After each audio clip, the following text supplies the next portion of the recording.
Hi everybody, I'm just going to do a quick little memorial cross here, and I thought I'd just bring you guys along for the ride. And trying to get my camera in the right spot. I have never done this before, so let's give it a try. So what I have here is a memorial cross. I've made them before. I had somebody ask me for a tutorial, so I thought I have an order for 5 of them, so I thought I would just go on and go ahead and do it. And this is a printout here. This is just a musical printout. It doesn't have any words on it because the song that they wanted me to put on this memorial plaque was not a song that I could get. So I had to kind of change this up a little bit. The original ones that I did, this would have actually been the song. And here's one here you can see. This one is Amazing Grace. And this was the actual song. But since I couldn't get that, it wasn't a free one that you could get. I couldn't get, no matter how hard I tried, I couldn't find it. So I had to kind of change how I do this a little bit. So these are kind of custom crosses. And what I'm going to do, and I won't do this on video because you guys don't need to watch, I will give you a little tip here. This is printed out. This is how it was, and I'm going to tear it. But if you tear from the back, you don't get the white on your tears. So see how that is just the color of the picture?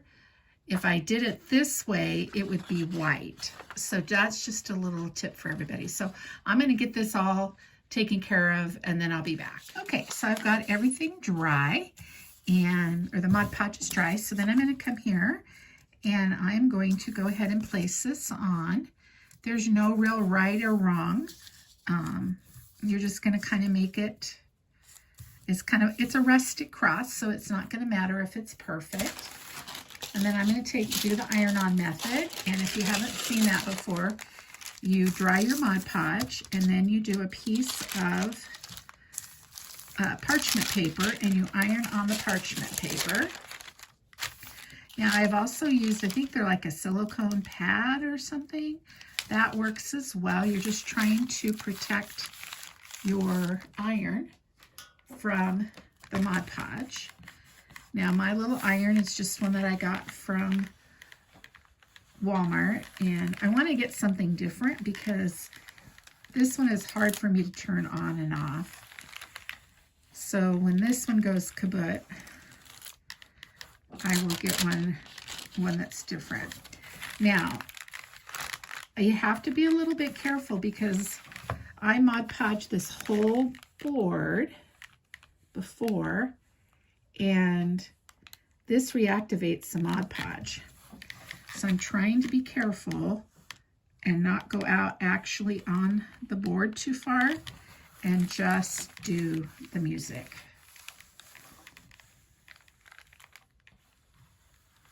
And that is a little bit tricky. Normally you would just put the Mod Podge underneath the paper. And let's cross our fingers that this comes up okay. So it did. Now, one thing that I have noticed when I do this is sometimes I think I don't leave it on long enough, and or I don't put enough Mod Podge on. I think this is going to be the end of my little sponge. So here's a little piece here that needs Mod Podge down. So you got to really get to the edges, and that can be a challenge sometimes. So there we go. That's the first part of our project there. Okay, so the next part is what I did since I could not print off the words or on an actual score. I printed them off, just printed the words off. Made it a pretty font, and I'm putting that on. So I'm going to tear around here just like before, and then we will age this paper. So I'll be back when I get that done. All right, a little tip when you're tearing paper is you want to put your finger right beside where you're tearing the paper. Otherwise, you could have something like this where it started to tear where the letter is, and I don't want that. So if I just barely hold my finger there, then I can guide where that tear is. Okay. All right, so one of the mistakes I made on the previous one that I did was I had this down too far, and then when I put the jute for the cross, it would have covered this up. So just an idea here where I want the cross, this part of the cross with the jute is about there. So you have to hold it, put this up if you're doing one like this. If you put it in the middle, then you're going to cover up your words with your cross. So this is about where you want it to go. Okay. So again, I'm just going to put some Mod Podge on there. Now you can also just glue this with craft glue if you'd rather. I've done it both ways, and I don't have a strong preference, but we're going to just go ahead and do this. And I'm going to just put Mod Podge on the back of this. Normally I would do it on the surface, but we just have a specific amount of Mod Podge that we want.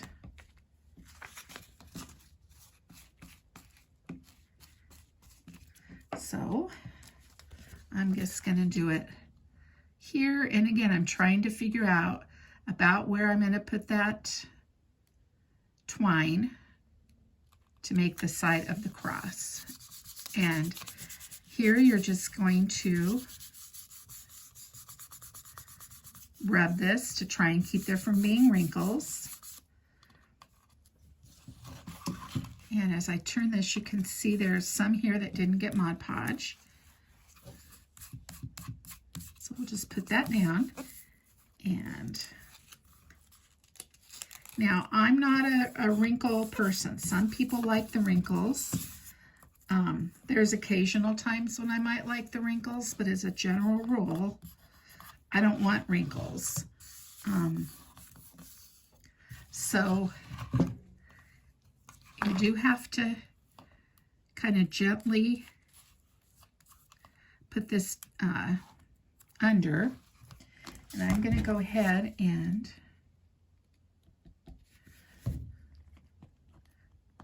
try and put just a tiny bit of Mod Podge. I'm just going to take a little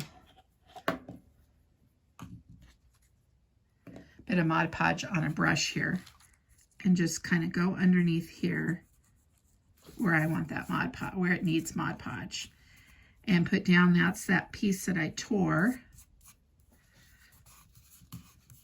Now, I'm not an expert on Mod Podging any stretch of the imagination.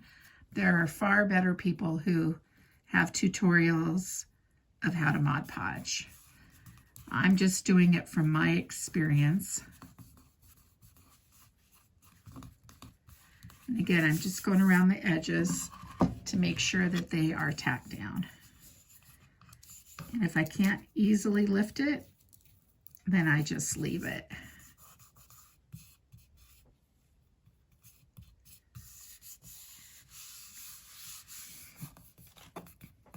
There's only one little wrinkle there that I don't like, so I think we'll call that a win.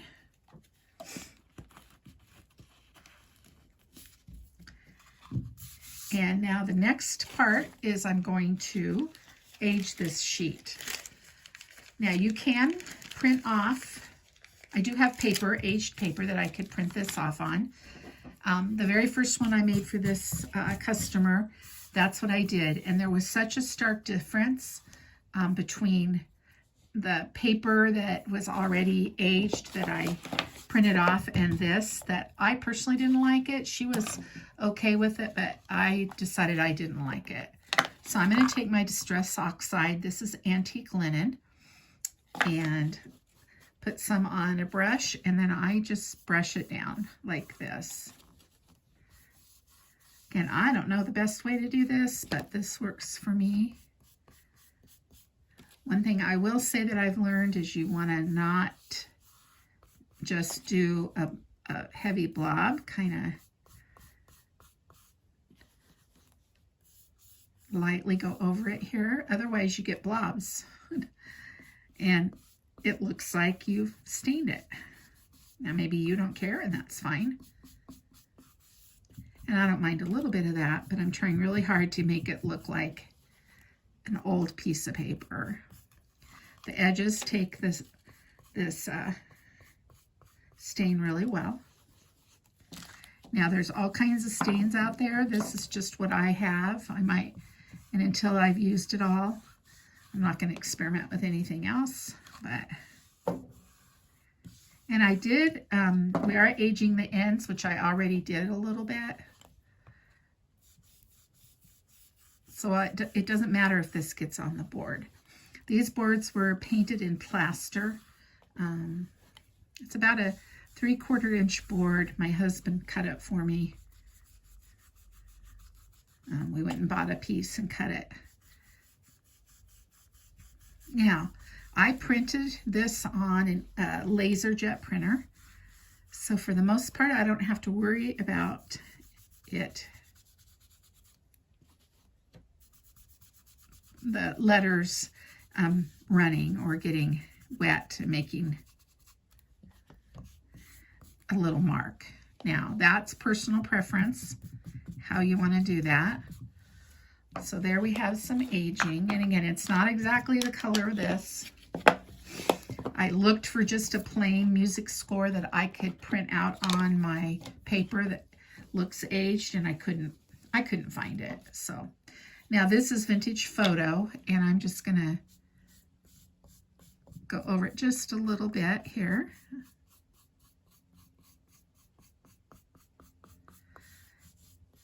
See, I got a little too heavy there, and it looks fine, but if you don't like that look, be real careful.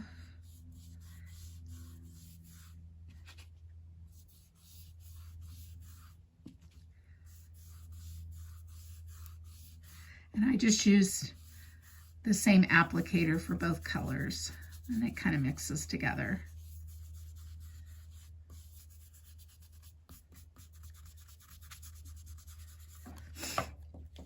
Okay, and there's walnut stain too. I'm not going to use that on the picture.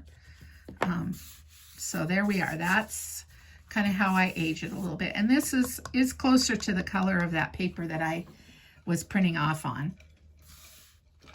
So it might not have made a huge difference, but I think it's a little bit lighter, and I just think this looks a little bit better.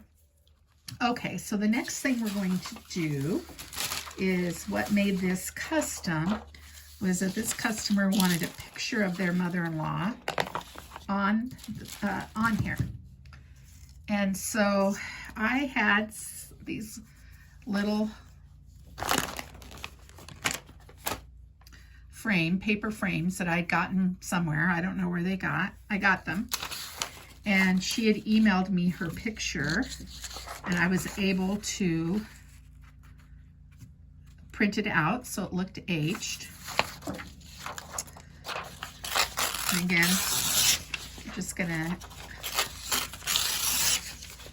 now the one I said I made and I didn't like, and I took the paper off. In taking that paper off, unfortunately, I ruined the little picture frame, and I don't have another picture frame that's the right size.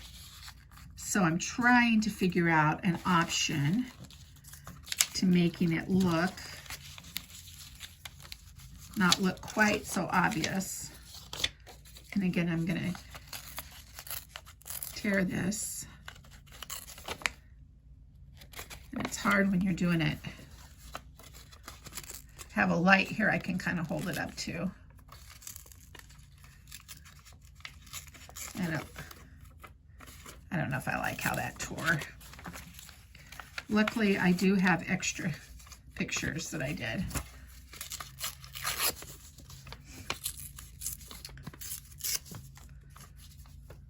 If if you hold it up to the light, then you can see it. So there's that part. And I don't mind the music per se, but see, that frame is just so big for that picture. So I was thinking about just putting this underneath it and then this, and see how that looked. So this is a coffee filter that I aged.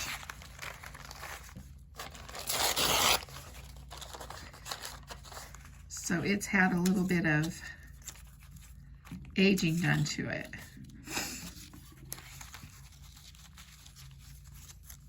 It's a beautiful day today. The kids are out playing. It's great. Okay. Now this one actually should fit her picture, unless I cut her picture too small. So I think I'll just go ahead and go with this one on here.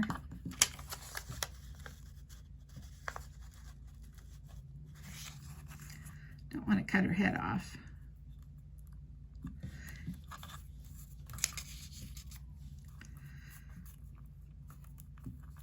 So I got to get that kind of just in the right spot. I don't really know what way these picture frames are supposed to go, or if it matters.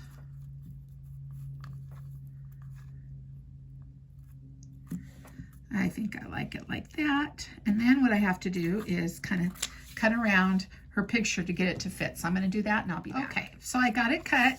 It's not a pretty cut, it's just a cut. I'm going to use this Craft Bond glue by Elmer's, and that's what I'm going to attach this with.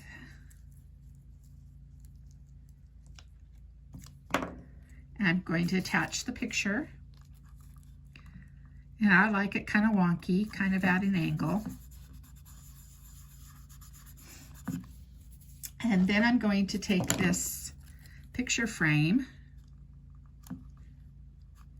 and put that on. And I use, this is a AdTech Fine Liquid Glue. And it works pretty well for this. I think this is supposed to be for paper crafts and so forth.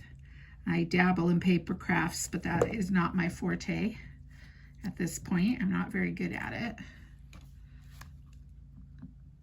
Okay, so I'm trying to get the least amount of her outside the frame, and that looks pretty good, but I want to keep her head in there. So I could have cut that maybe a little bit more, but I don't think it'll matter. So I just put that down. The only thing about this glue is you got to store it upright, otherwise it'll come out. Ask me how I know. And then I just take my little heat tool and dry that to try and dry some of that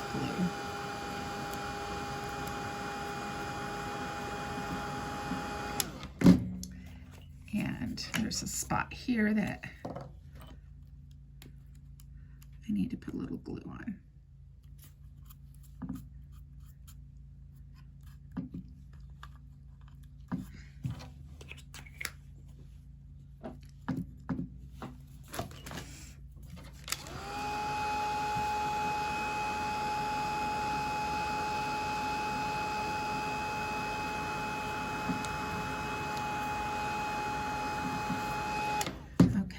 Now I'm going to take my Distress ink again, and I start out with the lightest, which is the Antique Linen.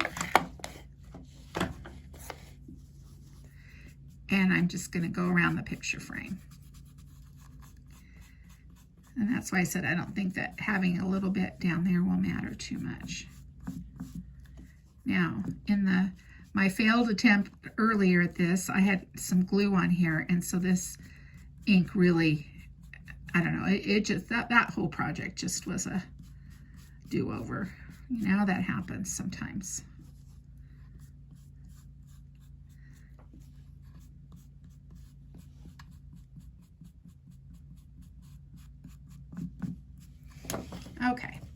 And then just to give it a little bit of dimension, I'm going to go in with the vintage photo and just put a little bit of that around, just to age it a little bit more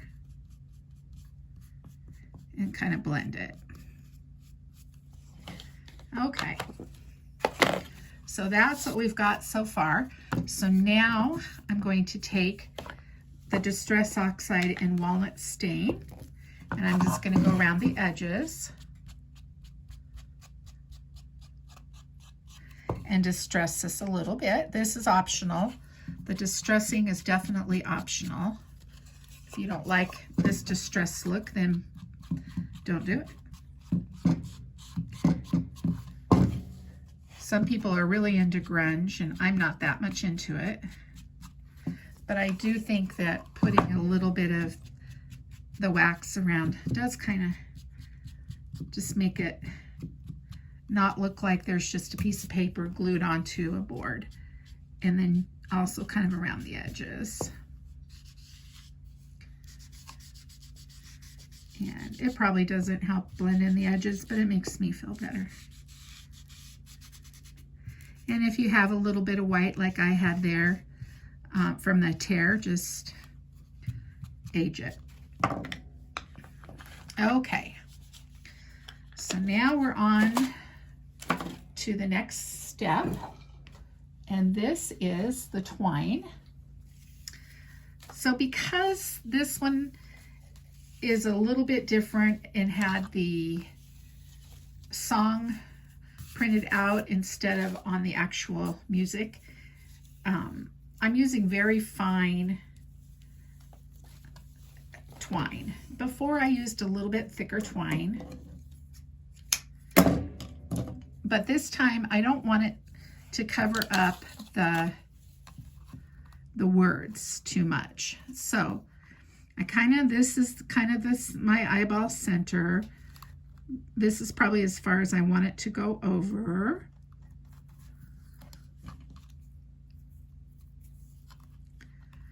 So I'm just gonna turn this over, and I'm just gonna put a little piece of glue here.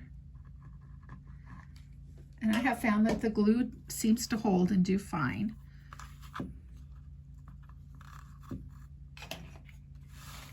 So we just have glue there. Okay.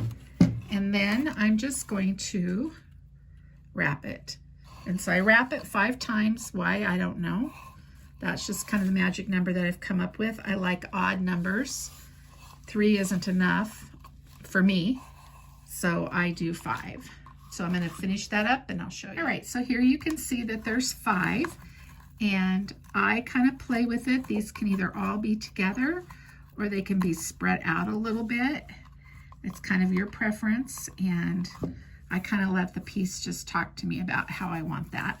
Now I'm going to do the same thing. I'm going to do 5 around here. So let me do that and I'll be back. Okay, so I have the side part of my cross put on, and again I'm just going to glue this.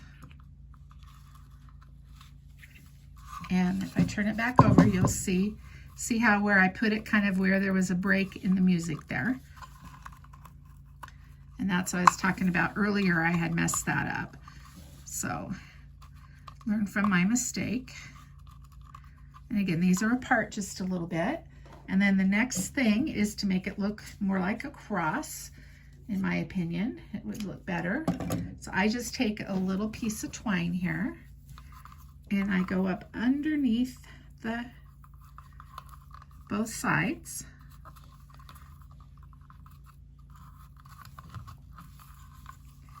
And I just tie it together. And I put a couple knots in there. Now, you could do this and stop. You wouldn't have to do anything else. This could just be the end, and it would make a beautiful, makes a beautiful cross. You could cross it, do it more than once, go the other way. Either way, it would be very pretty. So again, this is where I just fuss a little bit and try to, I like these spread out just a little bit. Now, the only thing I don't like about this twine, this is from Dollar Tree, is it's got so many fibers on it. And I get frustrated with all the strings and fibers. Not frustrated, but it's just not a look that I like. So what I do, and you've probably seen other creators do this, and I just got this little lighter here. It's not quite so bulky, and I just be real careful when you do this, but I just go along. You can just cut these off if you want, but be quite honest, this has got so much on it that I'm not sure that I could just cut it off. So be very careful when you do this. I have water here. If I get a little too much fire going on, and again, I'm just going to move this a little bit, and that gives a little bit of a frayed or a little more of a rustic look too, because it does burn some of that those fibers, darkens them. So if you don't like that look, then you'll just leave them, or you'll want to cut them off. So, but again, I kind of like it not to be quite so hairy. So, all right, so there's where we're at. And the next thing is to do the center. Now, I like to roll roses. And so this is one that I made for a friend of mine, and she wanted a rose in the middle. So that's the rose. And then you can see I've got thicker twine here too. So that's a little variation on it. I also have done pine cones because I have customers that are not really into roses. And so this customer is doing 3 of them with pine cones. So we're going to go ahead and do little pine cones. Now, full disclosure, I did buy these small pine cones. I didn't find them in nature. I do a lot of pine cones that I find in nature and do things with them. But these are not those. So I'm just trying to find 3 that I think will look fairly nice together. And I do want them kind of small because they're not the main attraction. Okay, so I like that. And then I have Sweet Annie. And if you have not found this or gotten into Sweet Annie, you can use anything. You could use baby's breath. You could not put anything on it. But I do like that, Sweet Annie. Just to add, you could add just some boxwood or nothing at all. But I like the kind of whimsy of the Sweet Annie. And I just Googled it, and I'm in Colorado, and I actually found somebody who is close to me that I got the Sweet Annie from, and I'm going to be using Sweet Annie for 2 years probably. I've got so much of it.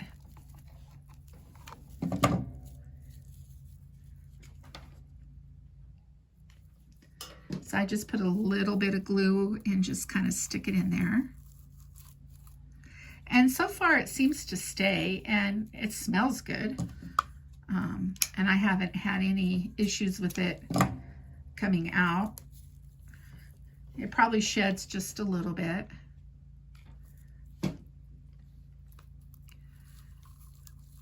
But not enough that I would stop using it, I guess.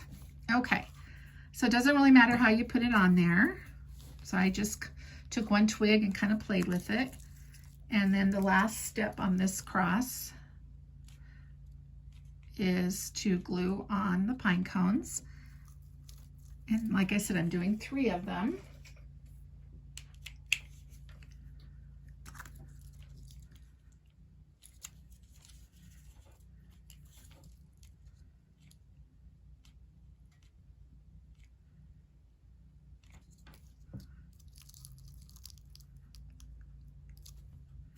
And there's the 3rd one. And this one I'm just going to cut that little piece off of there.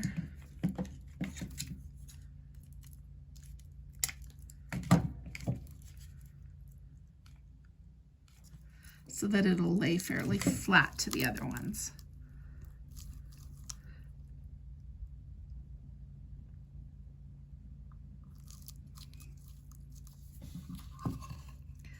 Okay, so there's our finished cross.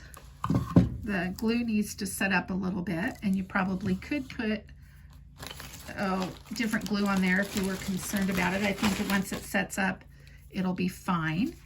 And then I do finish the back. I'm not going to do that on camera, but I'm going to go get one that I finished and just show you guys how I finish it. So I'll be back with that. Okay, so this is the one that I have completely finished, and I've finished the back. So this one, as you can see, is for this same customer. It's got a rose on it rather than pine cones. And then on the back, I stapled on a thicker piece of twine for hanging, glued and stapled. And then this is just the packing paper that you get from Dollar Tree. I just cut that out and glued around so that it's a nice finished product. So that's everything I wanted to show you. Again, you could put anything in the center, nothing in the center, all kinds of different possibilities for this. And again, I call these my memorial crosses because they are specifically made for somebody who has passed. I started making these when my father passed away. I made one for my mom and one for me, and just kind of goes from there. So I hope you guys enjoyed this video, and give it a thumbs up if you liked it, or a heart, and take care. Have a great rest of your day. Bye.